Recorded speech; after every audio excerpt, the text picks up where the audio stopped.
السلام علیکم ورحمۃ اللہ۔ آج کا پہلا نشریہ سیف الرحمان کی زبانی اور پہلے اہم خبروں کا خلاصہ۔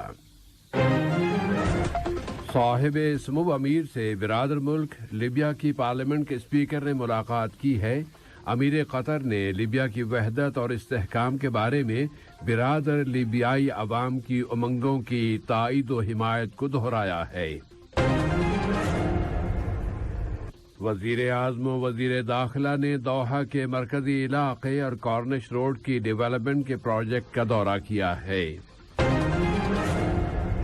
اور یوکرینی صدر نے ملک کے مشرقی علاقے میں بجلی کی سپلائی مکمل طور پر بند ہو جانے کی ذمہ داری روس پر ڈال دی ہے اور کہا ہے کہ اس کا مقصد لوگوں کو روشنی اور حرارت سے محروم کر دینا ہے۔ یہ تھا اہم خبروں کا خلاصہ، اور اب پیش خدمت ہے ریڈیو قطر سے آج کا پہلا مفصل نشریہ۔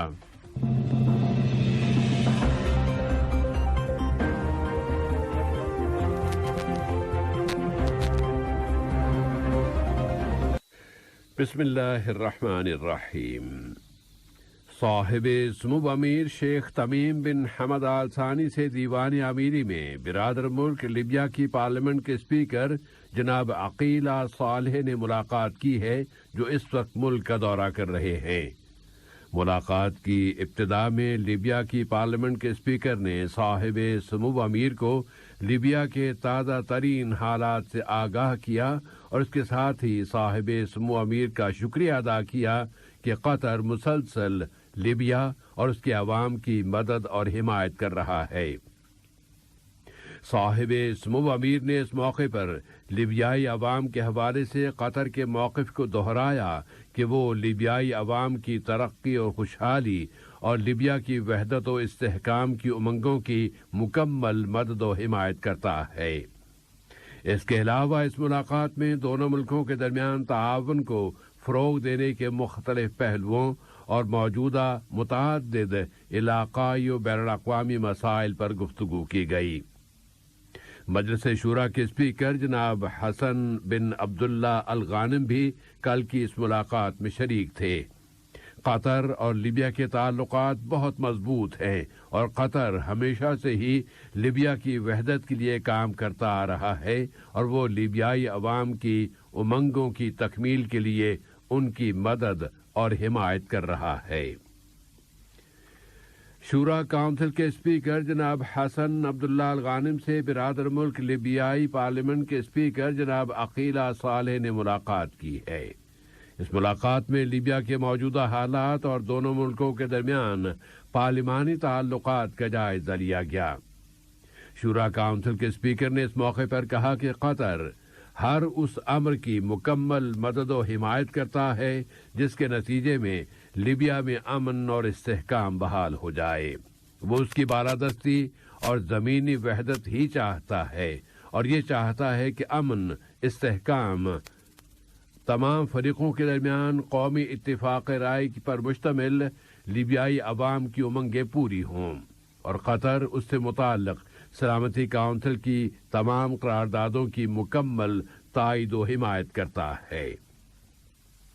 لیبیا کی پارلیمنٹ کے اسپیکر نے قطر کے ان مستقل موقفوں کا شکریہ ادا کیا کہ وہ لیبیا کے عوام اور ان تعمیری کوششوں کی مدد اور حمایت کرتا ہے کہ لیبیا میں اتحاد اور استحکام بحال ہو جائے، اس کے مفادات کی حفاظت ہو اور اس کے عوام کی امنگیں پوری ہوں۔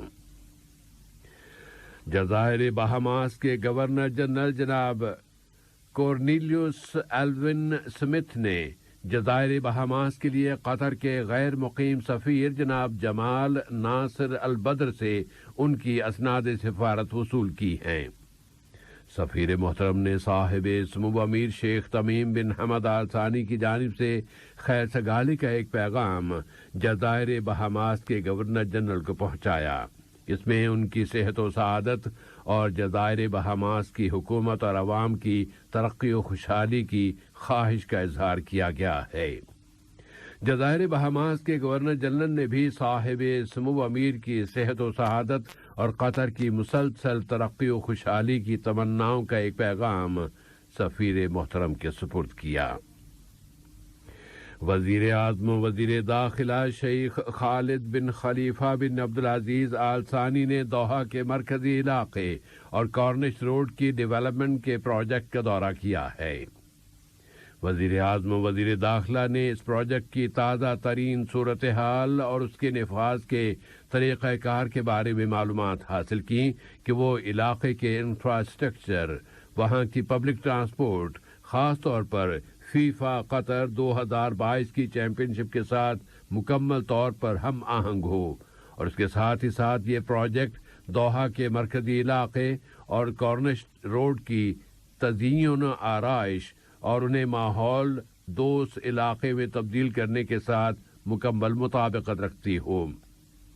وزیر اعظم نے اپنے اس دورے میں وہاں کے سرسبز علاقے، پارکس، قطری فنکاروں کے فن پارے بھی دیکھے جو اس پروجیکٹ کا حصہ بنا دیے گئے ہیں، اور آثار قدیمہ کی ترمیم کا کام بھی اس میں شامل ہے۔ فٹ بال کی ورلڈ فیڈریشن فیفا کے سربراہ جناب جیانی انفینٹینو، متعدد وزراء اور اعلیٰ اہلکاران بھی اس وزٹ میں وزیر اعظم و وزیر داخلہ کے ہمراہ تھے۔ قطر چیریٹی تنازع اور انسانی عمل کی اسٹڈیز سینٹر کے تعاون سے آج پیر کے روز ہائر اسٹڈیز کے دوحہ انسٹیٹیوٹ میں 2021 کی سالانہ رپورٹ کے اثرات کا ایک ایونٹ منعقد کر رہی ہے۔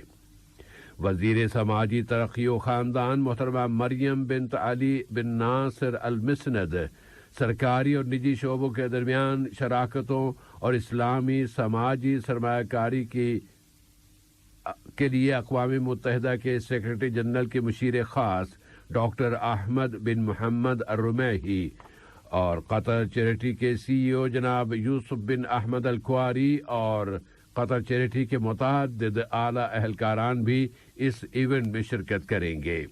اس میں سن 2021 کے دوران قطر چیریٹی کی اہم اچیومنٹس کا ایک جائزہ پیش کیا جائے گا۔